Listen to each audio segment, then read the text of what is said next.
கனத்திற்குரியது, கனவீனத்துக்குரியது, ரெண்டுமே இருக்குதான். எதுல? எல்லாமே எங்கதான் இருக்குது? நல்லா நோட் பண்ணணும். வீட்டுக்கு வெளியே இல்ல, வீட்டுக்குள்ள. எந்த வீட்டுக்குள்ள? சாதா வீட்டுக்குள்ள இல்ல, வெல்தி, சம்பத்து நிறைந்த வீட்டுக்குள்ள இது எல்லாமே இருக்குது. அதுக்கு அடுத்தது சொல்றாரு பாருங்க.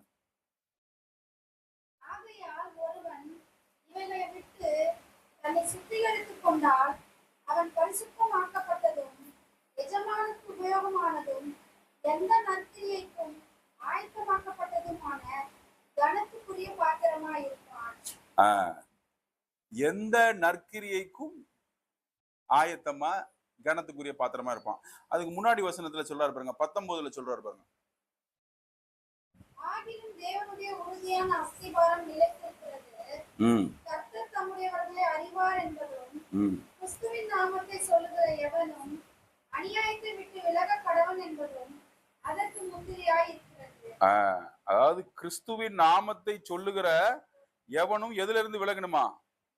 அநியாயத்திலிருந்து விலகணுமா?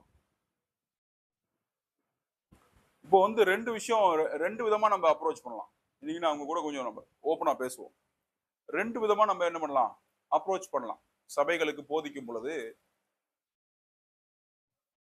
வல்லமை பொருந்திய சபையா இருந்தா அதை கட்டுப்படுத்த முடியாதுன்னு சொல்லிட்டு அதுக்கு வல்லமைக்கான காரியங்களை பிரசங்கிக்காமல் அப்படியே மறைத்து வைத்திருந்தால் சபையார் எப்படிதான் இருப்பாங்க? அதாவது கத்தர்கிட்ட பிச்சை எடுக்கிறவர்களாய், எப்படியாவது எனக்கு எதையாவது செய்யுங்க கத்தாவேன்னு சொல்லுகிறவர்களாய் அப்படியே வாழ்ந்து அப்படியே மறித்து போயிடுவார்கள். ஒண்ணு, இப்படி டீல் பண்ணலாம். சபைக்கான உண்மையான மகிமையான காரியங்களை சொல்லும் பொழுது சபை என்ன பண்ணுது? பலத்தில மகிமையில, ஆனாலும் நிர்விசாரமும் அதனுடைய கத்தர்கிட்ட வர்ற அந்த சேர்க்கிற விஷயமும் அல்லது அந்த சோம்பலும் அந்த அந்த காரியங்கள் எல்லாம் அதையும் டீல் பண்ணணும்.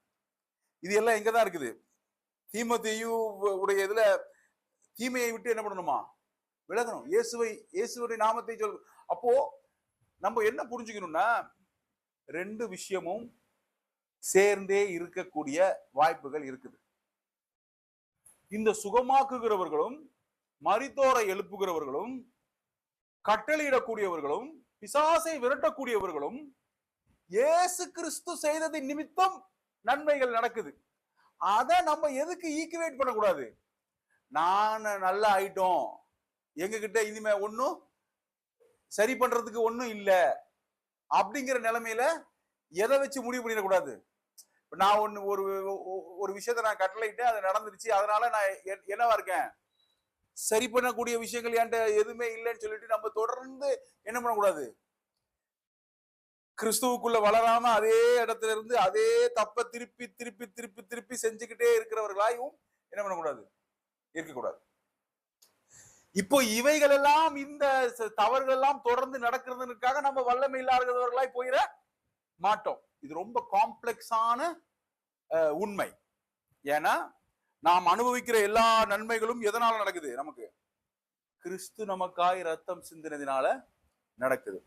அதே நேரத்துல நாம் தொடர்ந்து செய்ய வேண்டிய ஒரு விஷயம் என்னன்னா, கிறிஸ்துவின் அன்பினால நிறைக்கப்பட்டு நம்மளுடைய செய்கைகள் அதாவது கிறிஸ்துவின் மேல் உள்ள அன்பின் நிமித்தம் பிரதிபலிக்கிறதா இருக்கணும்.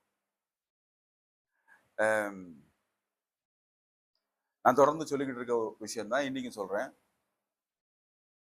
இப்போ கிறிஸ்துவின் அன்பினால் நிறைக்கப்பட்டவர்களாய் இருந்து ஜெபிக்கிறவர்களாய் இருந்தோம்னா, தொடர்ந்து கிறிஸ்துவுக்காய் நடக்கிறவர்களா இருந்தோம்னா, காலையில எத்தனை மணிக்கு வருவோம்? இதை நான் தொடர்ந்து உங்களோட பேசியே ஆகணும். காலையில எத்தனை மணிக்கு வருவோம்? வல்லமையானவர்கள் தான், மாற்றம் இல்லை. அதுதான் நம்ம எதுல படிக்கிறோம் பாருங்க. 13வது வசனம் படிங்க. 2:13.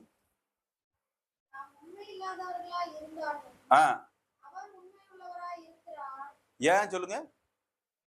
அதாவது தேவனுடைய ஆலயம், தேவனுக்கான காரியம், நாம் உண்மை இல்லாதவர்களாக இருந்தாலும், இப்போ உதாரணத்துக்கு இது இது வந்து நம்மளுடைய வீடு அப்படின்னு நினைச்சு வந்தோம்னா நம்மள எத்தனை மணிக்கு வந்து கத்தரை துதிக்க ஆரம்பிச்சிருப்போம்? சேர் மேல கை வச்சு ஜோமன் ஆரம்பிச்சிருப்போம், அல்லது நடந்து ஜோமன் ஆரம்பிச்சிருப்போம், காலில் வந்து கத்தரை ஆராதிச்சிருப்போம். உண்மை இல்லாதவர்களாய் இருந்தாலும் அவர் என்னவா இருக்க முடியாதான்? உண்மை இல்லாதவராய் அவரால் இருக்க முடியாது. ஏன்னா அவர் அப்படி மாறிட்டார்னா, அவர் சொன்ன வார்த்தையா மாறிட்டார்னா அவர் பொய்யராயிருவார். புரியுதா? ஏன் நம்மகிட்ட வல்லமையும் மகிமையும் நம்மகிட்ட வெளிப்படுது என்னன்னு புரியுதா? நாம எப்படிப்பட்டவர்களாய் மாறுபாடு உள்ளவர்களாய் இருந்தாலும் அவர் மாறுபாடு உள்ளவராய் இருக்க முடியாது. ஏன்னா அவர் பொய்யர் கிடையாது. அவர் சொன்னதை தொடர்ந்து செய்வார். நீங்க போய் ஜோ பண்ணீங்கன்னா சுகமாகவும் விடுதலையாகவும் நன்மை நடக்கும், மகா பெரிய காரியங்கள் நடக்கும். எதுல நடக்குது? அவருடைய உண்மை தன்மையில நடக்குது. ஆனா நம்மளுடைய உண்மை தன்மை தேவனுடைய வீட்டுல எப்போ உள்ளதுன்னா, ஜெபிப்பதிலும் அவருக்காய் காரியங்களை செய்வதிலும் அந்த அன்பு இருக்குதான்னு நம்ம தொடர்ந்து பார்க்கணும். அது எங்க வெளிப்படும்னா, அவருடைய வீட்டின் காரியம்னு வந்தா நம்மளுடைய வாழ்க்கையிலும் சரி, தனிப்பட்ட விஷயத்திலும் சரி, அவருடைய வீட்டின் காரியத்திலும் சரி, 10 மணிக்கு ஆராதனைனா எத்தனை மணிக்கு வந்திருப்பீங்க? நீங்களே சொல்லுங்க, எத்தனை மணிக்கு வந்திருப்பீங்க? எல்லாம் கடுமையான பாகிஸ்தான்ல இருந்து வரல, யாரும் எல்லாம் பக்கத்துல தான். பரிசோதித்து பார்க்கணும். இன்னைக்கு பொறுப்புல இருக்கிறவங்களே 9:40 வர்றாங்க. அப்போ அதுல இருந்து என்ன தெரியுது? இதற்கு ஆசைப்பட்டு தூங்க போகல, இதுக்காக ஜெபிக்கல, இதற்காக காலையில காரியங்களை பண்ணல.